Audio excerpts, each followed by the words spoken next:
still lingering questions about exactly what happened that night in Benghazi. Joining me right now is Kansas Congressman Mike Pompeo, a member of the House Select Committee on Benghazi. Sir, good to have you on the program. Thanks so much for joining us.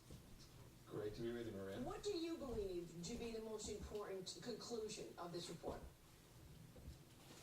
Well, Maria, I heard that what you played from Secretary Clinton. There's still a lot of falsehoods that she's putting forward, and we learned that. We learned that at every turn, she put politics ahead of the people on the ground. Imagine two visions, one of what was going on in Washington, D.C., and what was going on the ground in Benghazi.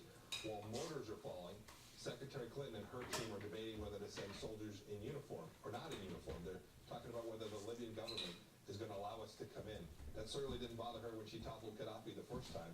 And what we learned that is perhaps the most disturbing fact is that at no time during the entire evening of attacks was there ever a U.S. aircraft en route to Benghazi, Libya.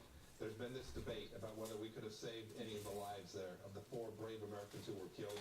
What we know now is that they didn't even try. Wow. So we know that the folks in Benghazi were asking for help. And we know that from the emails, and yet there was no help on the way. Why?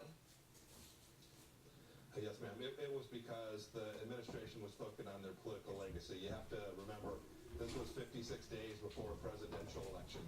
So whether it was their failure to